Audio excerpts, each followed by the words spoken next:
Bismillah, walhamdulillah, wassalatu wassalamu ala rasulillah, nabina Muhammadin wa ahlihi wa man wala. Assalamualaikum warahmatullahi wabarakatuh. Alhamdulillah teman-teman sejumput channel, kali ini kita bertemu kembali untuk melanjutkan pembelajaran dan murojaah bahasa Arab kita. Kali ini kita akan lanjutkan pelajaran 5 yang kemarin sempat tertunda. Jadi kita masuk ke latihan 7 yaitu tentang harfun nida, dan kita lanjut ke latihan-latihan selanjutnya insyaallah. Baiklah teman-teman, mohon dibuka kitabnya. Kita langsung ke halaman 30 yaitu tentang harfun nida, dan insyaallah kita lanjut ke hamzah wasl dan latihan-latihan berikutnya. Di latihan ke-7 ini kita sedikit membicarakan agak beda dengan idhofah, yaitu tentang harfun nida. Apa itu harfun nida? Yaitu huruf untuk memanggil yang dalam bahasa Indonesia tuh kira-kira wahai atau hai begitu ya. Nah, bila yang dipanggil itu isim mufrad seperti Muhammadun, Ustadzun, kalau kemasukan huruf nida yaitu salah satunya ya, dia tanwinnya hilang, tinggal domah saja. Kita coba contohnya Muhammadun, dia diakhiri dengan tanwin. Ketika kita menggunakan panggilan ya menjadi ya Muhammadu. Muhammadun itu nama seseorang, bisa saja Muhammad yang mana. Ketika dimasuki ya berarti sama saja dia sudah yang kita maksud. Jadi ya Muhammadu, tanwinnya hilang. Wahai Muhammad atau hei Muhammad, begitu kurang lebih artinya ya. Selanjutnya kita lihat Ustadzun. Ustadzun dengan tanwin. Ketika masuk huruf nida yaitu huruf untuk memanggil, ya Ustadzu, tanwinnya hilang. Wahai Ustadz atau hai Ustadz, begitu ya. Khalidun. Khalidun ketika dimasuki harfun nida yaitu huruf memanggil, ya Khalidu. Selanjutnya waladun, kita panggil dengan huruf nida menjadi ya waladu. Ya, jadi tanwinnya hilang. Kalau dia yang dipanggil isim mufrad berarti tanwinnya hilang. Jika hurufnya dinamakan huruf nida, huruf memanggil, maka yang dipanggil disebut munada. Sekarang kita baca latihannya. Di sini perintahnya adalah iqra waktub ma'adabti awahirhi al-kalimati. Jadi kita suruh baca dan tulis dengan menetapkan harokat terakhir kata-kata berikut. Mungkin teman-teman bisa sambil menulis, saya bacakan. Kita harus lihat mana yang kemasukan huruf nida dan mana tidak. Apa bedanya? Jika kemasukan huruf nida berarti tanwinnya hilang. Jika tidak ada huruf nida berarti dia bertanwin. Kita coba. Ya Aliyu. Kita tidak dengan tanwin karena ada huruf nida. Ya Aliyu, wahai Ali atau hai Ali, begitu ya. Ya Abbasu, wahai Abbas. Syaikhun, karena tidak ada huruf nida dia bertanwin syaikhun. Ya Syaikhu, wahai Syekh. Ya Rajulu, wahai orang laki-laki.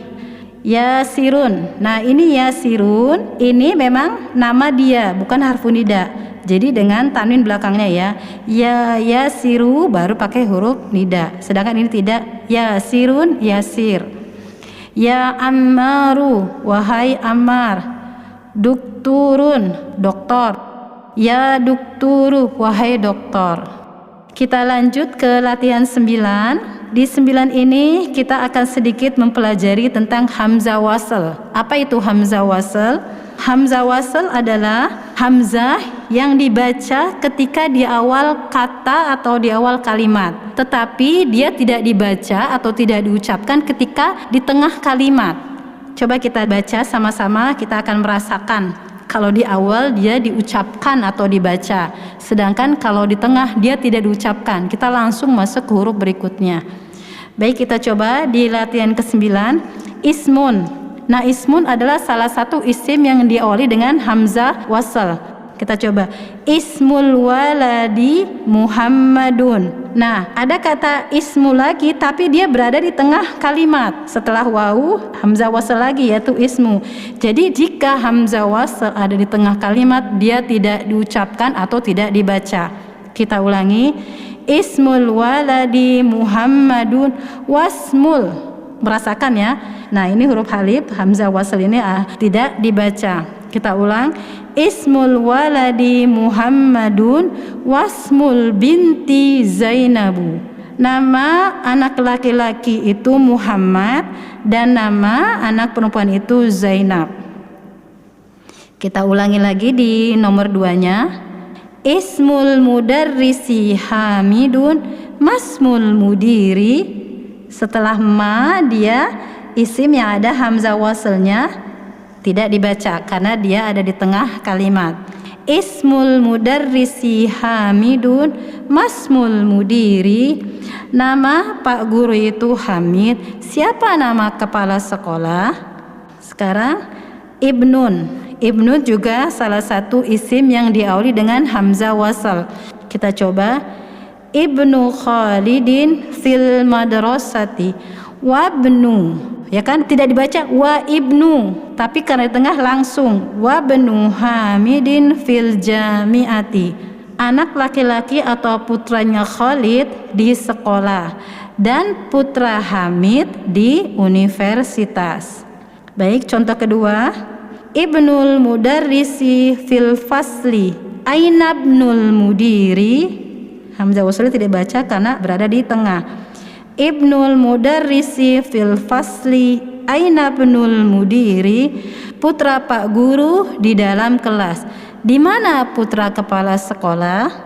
Baik, selesai kita di latihan ke-9. Kita berlanjut ke halaman berikutnya yaitu halaman 32. Di sini ada latihan pengucapan hamzah wasl. Kita baca perintahnya. Iqra' ma yali mura'iyan qawaidah nutqi hamzatil wasli. Bacalah yang berikut dengan memperhatikan kaidah-kaidah pengucapan hamzah wasl. Kita sudah sampaikan di depan, hamzah wasl di awal dibaca, kalau di tengah tidak dibaca. Kita coba. Nomor 1. Ibnu Muhammadin fil Iraqi wa ibnu Hamidin fil Hindi. Putra Muhammad di Irak dan putra Hamid di India. Di nomor 2, hamzah waslnya ibnu ada di tengah. Kharaja ibnu tabibi minal baiti. Telah keluar putranya Pak Dokter dari rumah. Di nomor 3, dhahaba ibnu tajiri ila suki. Telah pergi putranya pedagang ke pasar. Di nomor 4, ismul muhandisi Faisalun wasmut tabibi Mas'udun. Nama insinyur itu Faisal dan nama dokter itu Mas'ud. Di nomor 5, masmul rajuli. Siapa nama orang itu? Baik, di nomor terakhir, Ibnu man anta, ana benul waziri. Putra siapa kamu? Saya putranya Pak Menteri. Kita sampai ke kalimatul jadidatu. Saya bacakan. Ar-rasulu. Ar-rasulu itu artinya rasul. Al-ka'batu. Al-ka'batu artinya Ka'bah. Alismu artinya nama. Al-ibnu artinya putra atau anak laki-laki. Al-ammu artinya paman. Paman dari pihak bapak. Al-khalu ini juga paman tapi dari pihak ibu. Al-hakibatu artinya tas. As-sayyaratu artinya mobil atau kendaraan. Asy-syari'u artinya jalan. Muqlaqun artinya tertutup. Tahta artinya di bawah. Hunaka artinya di sana. Dan yang terakhir al-muhandisu artinya insinyur. Baik, kita ke kotak di bawahnya. Inilah salah satu pelajaran kita di Dars 5. Di sini sekalian saya akan membuat sedikit rangkuman. Kita lihat sayaratul mudarrisi. Sayaratu al-mudarrisi. Nah, inilah yang disebut dengan susunan idofa yang terdiri dari 2 isim jadi membentuk kata baru atau kalimat baru dan membentuk arti baru. Tadinya kalimat sebelum digabung dia itu dua isim, yaitu sayaratun dan al-mudarrisu. Ketika digabung menjadi idhofah, isim pertama yaitu mudhof, dia tidak boleh beralif lam dan tidak boleh bertanwin. Sedangkan isim kedua yaitu mudhofun ilaihi, dia harokatnya selalu kasroh. Kita lihat sebelumnya isim itu sayaratun al-mudarrisu. Perhatikan ketika digabung menjadi sayaratul mudarrisi. Nah, sayaratu disebutnya mudhofun, al-mudarrisi disebutnya mudhofun ilaihi. Gampang kalau kita ingin membuat susunan idhofah, kita perhatikan contohnya kitabun, Muhammadun. Nah, kitabun ini kita akan idhofahkan, kita akan gabungkan ke Muhammad. Jadi kitabun ini tanwinnya hilang, ya, dan Muhammadun berubah harokatnya menjadi kasroh. Jadi kitabu Muhammadin. Nah, sudah membentuk arti baru yang artinya adalah kitab milik Muhammad. Jadi idhofah itu adalah penggabungan dua isim yang bisa menimbulkan makna atau arti baru. Nah, tujuan dari idhofah ini adalah salah satunya untuk pemarifatan, juga untuk penghususan, bisa juga untuk kepemilikan, menunjukkan kepemilikan. Begitu. Selanjutnya, rangkuman selanjutnya adalah di dars 5 ini atau di pelajaran 5 ini, yaitu tentang harfun nida. Harfun nida itu adalah huruf untuk memanggil. Harfun nida itu ada beberapa, tapi di kitab ini kita diperkenalkan dengan huruf harfun nida, yaitu ya. Ya yang berarti wahai atau hai. Nah, hurufnya disebut harfun nida. Sedangkan yang dipanggil disebut munada. Nah, munada ini ketika dia isim mufrad seperti Muhammadun, Syaihun, atau yang contoh-contoh telah kita baca, setelah didahului harfun nida maka tanwinnya hilang. Mudah diingat ya. Misalkan ada isim Syaihun. Syaihun kita masuki harfun nida atau kita gunakan harfun nida untuk memanggil. Jadi ya syaikhu, begitu ya. Atau ada Muhammadun. Muhammadun kita ingin memanggil dengan harfun nida ya Muhammadu. Begitu. Jadi ketika isim mufrad kemasukan harfun nida, tanwinnya hilang. Nah, di pelajaran 5 ini kita juga ada rangkuman sedikit tentang hamzah wasal. Apa itu hamzah wasal?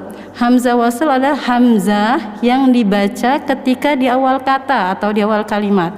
Namun dia tidak dibaca atau tidak diucapkan ketika dia berada di tengah kalimat. Di sini kita diperkenalkan dengan isim yang diawali dengan hamzah wasal seperti ismun dan ibnun. Misalkan saya beri contoh sedikit. Ini dari saya, tidak di kitab, kita merojaah. Ismul waladi mas'udun.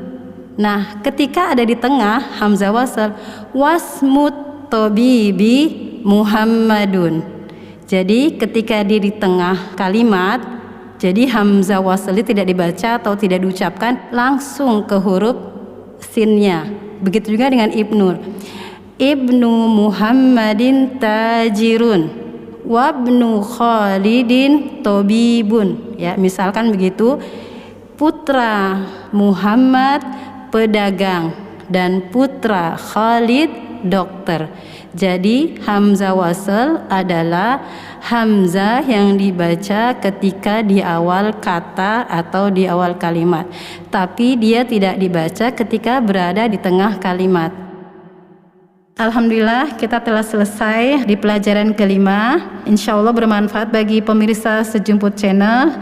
Tetap semangat. Insya Allah kita bertemu di tayangan berikutnya. Saya tutup. Sallallahu ala nabiyina Muhammadin wa ahli wa man wala. Subhanakallahumma wa bihamdika. Ashhadu wa la ilaha anta. Astaghfiruka wa atubu ilaik. Wassalamualaikum warahmatullahi wabarakatuh.